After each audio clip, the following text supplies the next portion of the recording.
Special Perform Brewok Music Image.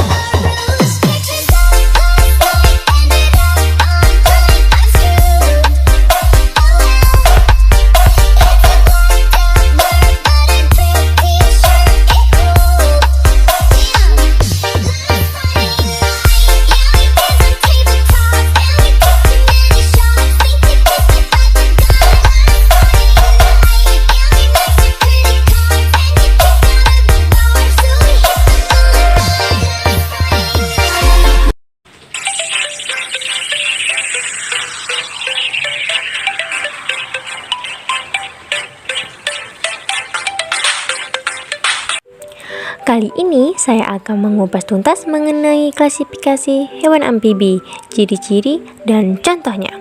Mereka ini adalah salah satu filum dalam kingdom Animalia yang bisa hidup di dua alam, yaitu air dan darat.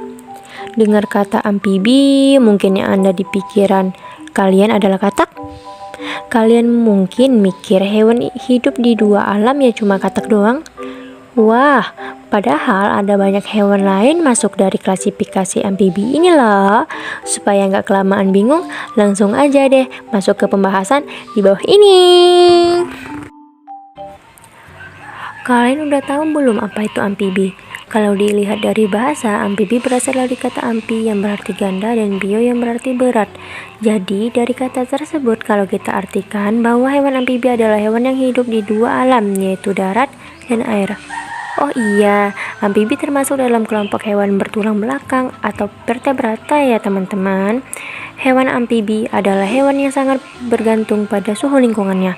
Menurut Mistar dalam panduan lapangan amfibi kawasan ekosistem Leosor tahun 2003, amfibi termasuk hewan poikilotrem atau berdarah dingin, yang artinya mereka nggak bisa menggunakan proses metabolisme di dalam tubuhnya untuk dijadikan sebagai sumber panas. Nah, mereka mendapatkan sumber panas dari lingkungannya untuk mendapatkan energi. Itulah alasan amfibi sangat ketergantungan terhadap suhu lingkungan. Makin kenal sama film hewan yang satu ini? Kamu juga harus tahu ciri-cirinya. Berikut ini merupakan ciri-ciri amfibia. Hewan amfibi merupakan hewan poikilotrem atau berdarah dingin, memiliki kulit halus sampai kasar dan banyak kelenjar serta berlendir. Jantung terdiri dari 3 ruang, yaitu 1 ventrikel dan 2 atrium. Memiliki telur yang terbungkus gelatin, mengalami metamorfosis sempurna, termasuk hewan tetrapoda atau berkaki 4. Alat gerak hewan amfibi adalah 2 pasang kaki yang terdapat selaput renang di antara jari-jarinya. Alat pernapasan saat masih larva atau berudu berupa insan. Setelah dewasa menggunakan paru-paru dan kulit. Hewan amfibi memiliki mata yang terdapat selaput atau membrana nictitas untuk menyelam. Hewan amfibi melakukan reproduksi dengan cara bertelur dan pembuahan eksternal, di mana betina melepaskan telurnya kemudian akan dibuahi oleh pejantan di luar tubuh. Klasifikasi amfibi ini yang mungkin yang kamu tahu bahwa yang tergolong dalam kelompok amfibi itu hanyalah katak dan kerabatnya. Nggak salah sih, katak emang termasuk di dalam salah satu hewan amfibi. Tapi apa iya sih hanya katak? Ternyata amfibi ini dibagi menjadi 3 ordo, yaitu Caudata, Apoda, dan Anura. Yuk kita pastikan bersama-sama secara susunan peringkat taksonomi untuk sampai kepada klasifikasi amfibi ini di tahap ordo. Tahapannya adalah sebagai berikut: 1. Kingdom atau Animalia, 2. Kelas atau amfibi, 3. Subkelas atau Lisavivia, 4. Filum atau Chordata, 5. Subfilum atau Vertebrata. Ordo dibagi menjadi 3: 1. Anura atau katak, 2. Caudata atau salamander, 3. Gymophiona atau caecilian. 1. Caudata. Ordo pertama dari klasifikasi amfibi yang akan aku bahas adalah Caudata. Contoh hewan amfibi yang merupakan anggota dari ordo ini yaitu salamander dan kadal. Klasifikasi amfibi yang satu ini unik loh teman-teman.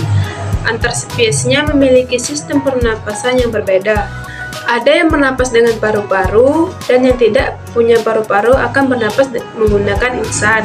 Bahkan mereka juga memanfaatkan kulitnya untuk melakukan pertukaran gas tersebut. Sama seperti yang lainnya, kulit salamander juga mengeluarkan lendir yang bertujuan untuk membantu mereka agar tetap lembab saat di daratan dan menjaga keseimbangan garam saat berenang. Nah, berarti kalau ada pertanyaan seperti ini, salamander termasuk dalam kelompok kelas? Jawabannya adalah kelas amfibi atau ordo Caudata. Contoh hewan Caudata dalam kelas amfibi. 1. Andrias dapidianus atau salamander raksasa Cina. 2. Hinovius kimurae atau Asiatic salamanders. 3. Flatheodon cinereus atau salamander punggung merah. Gymnophiona. Selanjutnya ada ordo Gymnophiona atau apoda yang mencakup bangsa Sisilia atau Caecilia. Ciri-ciri amfibia dari anggota Gymnophiona adalah bertubuh panjang seperti cacing besar dan ular karena nggak punya anggota badan. Mereka juga memiliki kulit yang berlipat-lipat.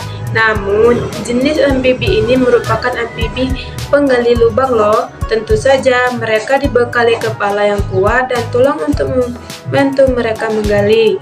Contoh hewan Gymnophiona dalam klasifikasi amfibi. 1. Ichthyophis bernisi atau Indonesia Sisilia. 2. Siphonops annulatus atau Amerika Selatan Sisilia. 3. Sumatranus atau Sumatera Sisilia. Anura. Di antara kedua ordo lainnya, Anura adalah hewan amfibia yang paling terkenal. Nah, kodok dan katak termasuk kelompok hewan amfibi dari ordo ini. Ada banyak famili di dalam ordo ini, namun di Indonesia hanya ada 7 famili, yaitu Bufonidae, Ranidae, Dicroclosidae, Megopridae, Rhacophoridae, Microlidae, dan Bovinatoridae. Ciri-ciri Anura adalah memiliki tubuh yang pendek, melompat, lidah terbelah 2, mata menonjol, dan tidak memiliki ekor. Contoh hewan Anura dalam klasifikasi amfibi. 1. Pagervaria cantrivora atau kodok sawah. Ansonia latisdica atau katak pelangi. 3. Leptopherni coretana atau katak darah. 4. Okidoziga 5 atau bancet hijau. 5. Huia masoni atau gongkang jerap. Hewan pertama yang kita akan pelajari adalah katak. Nah, mata katak ini melapisi selaput untuk menjaga agar tetap berair. Lalu, kulit katak yang berlendir untuk bernapas, menjaga kelembapan, dan pelumas. Pelumas itu seperti Olia, yaitu sangat licin ketika bergerak. Nah, kaki katak ada 4 ya. Kaki yang belakang, kaki yang paling panjang dan kuat untuk melompat. Di bagian kaki belakangnya memiliki selaput renang di bagian jari-jarinya untuk membantu katak berenang. Nah, katak ini memiliki keunikan ya. Dia memiliki lidah panjang dan lengket untuk menangkap mangsa berupa serangga. Coba kamu lihat gambar itu ya. Saat masih kecil, dia hidup di air. Ketika sudah besar, dia hidup di darat. Hobinya melompat dan bernyanyi. Teman-teman penasaran? Yuk kita cari tahu. Ini adalah katak. Katak adalah binatang amfibi yang dapat hidup di darat dan di air. Saat menetas, anak katak hidup di dalam air dalam bentuk berudu.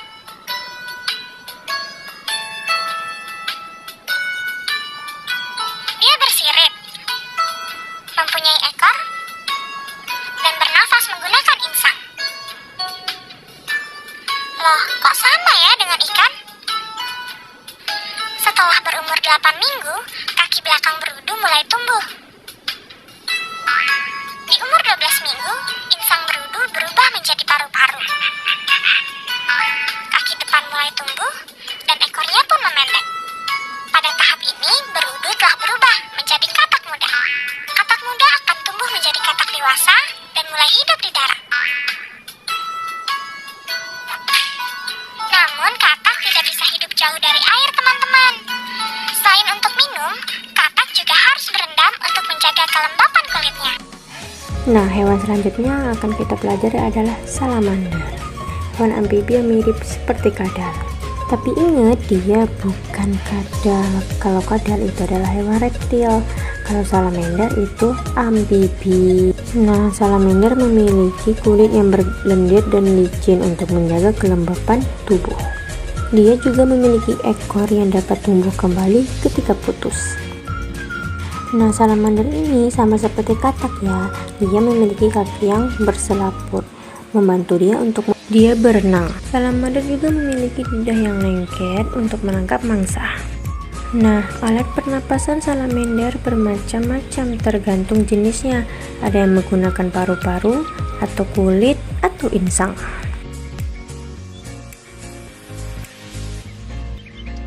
Kamu perlu tahu ini loh, ini penting sekali.